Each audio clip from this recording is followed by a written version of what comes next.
चलिए next question 12 number question. वर्ग अंतराल दिया है 20 से 40 और वर्ग छेद, तो इन दोनों को जोड़ के और दूसरा भाग कर लीजिए। तो 40 20 कितना 60, 60 का अधिक कितना 30, तो 30 हो जाएगा इसका आंसर।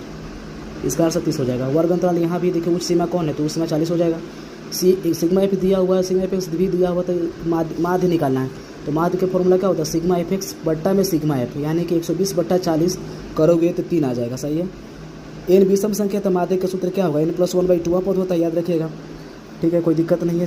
6 8 यहाँ पर कितना 6 8 9 1 और 13 का माध्य 10 दिया है, तो x का मान निकालना है। चलिए आइए इसको सोल्व कर। फिर से एक बार देख लीजिए, 6 8 9 x 13 का माध्य दिया हुआ है, तो x का मान निकालना है। तो इन सब माध्य निकाल दिया हुआ है, तो फिर एक बार और माध्य निकालेंगे हम लोग।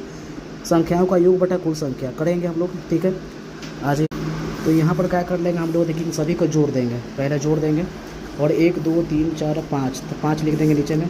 और इसका माध्य दिया हुआ है 10 लिख दिए।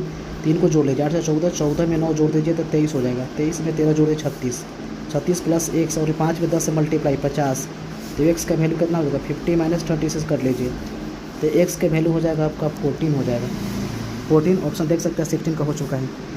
इसमें निकालना है कुछ बहुलक वर्ग। बहुलक वर्ग मतलब सबसे अधिक कौन है, तो 22 है सबसे अधिक। तो यानी कि बहुलक वर्ग 15 से 20 हो जाएगा। और उसमें निम्न सीमा बोल रहा है, निम्न सीमा कौन होगा, 15। निम्न सीमा सबसे फर्स्ट वाला होता है, तो 15 हो जाएगा ये बड़ा आंसर।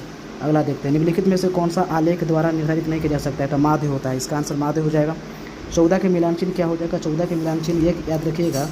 देखिए 5 हो गया, कट करेंगे तो 5, जैसे 1 2 3 4, 4 है तो 4 हो गया, लेकिन ऐसे कट करने के बाद हो जाता है 5। फिर ऐसे लिखेंगे हम लोग 4 को लाइन, और फिर कट करेंगे तो 5, और 5 में फिर 4 को ऐसा लाइन, यानी कि ये हो जाएगा 14 का मिलान चिन्ह। ठीक ना, यानी कि डी हो जाएगा। माध्य का 3 गुना और माध्य का 3 गुना और माध्य का 2 गुना का अंतर क्या होता है, तो होता है इसका फॉर्मूला बहुलक हो जाएगा। माध्य का होगा, तो माध्य के लिए क्या करेंगे, इसको अरेंज कर देंगे हम लोग बढ़ते क्रम में। ठीक है, तो देखिए सबसे पहले हम लोग कम ले लेंगे, उससे ज़्यादा, फिर यानी कि बढ़ते क्रम से ज़्यादा ही। और माध्य के लिए हमेशा बात याद रखिए कि माध्य के लिए इन दोनों तरफ से कट कर दो, इन दोनों तरफ से कट कर दिए। ठीक है, जो बीच में बचे वही आंसर था। 12 में 8 जोड़ देंगे 20।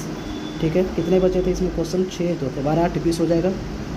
और 20 के आधा कर लीजिए, 20 के आधा तो 10 हो जाएगा, यानी 21 के 20 हो जाएगा। ठीक है, देख लीजिए 20 में क्या निम्नलिखित में से कौन सा आलेख द्वारा निर्धारित नहीं किया जा सकता है, माध्य। वही क्वेश्चन था फिर से। चलिए नीचे से पहले देख लेते हैं। माध्य का अगर दिया हुआ है ए वाला, तो एन के मान क्या होगा, एन हो जाएगा यहाँ विषम संख्या। उच्चतम माइनस न्यूनतम क्या होता है, परिसर होता है। l+n/2 माइनस a/f × h किसका सूत्र होता है, तो ए डालिए माध्य का सूत्र होता है। क्लियर है। और ये माध्य निकालना है तो सभी को जोड़ के और क्या कर लीजिएगा, जितना है 5 है तो 5 से भाग कर लेंगे और मल्टीप्लाई 3 से कर लेंगे। n/2 से बड़ी कौन होता है, सबसे बराबर था, तो उसको क्या कहते हैं, माध्य कहते हैं। उच्चतम मान दिया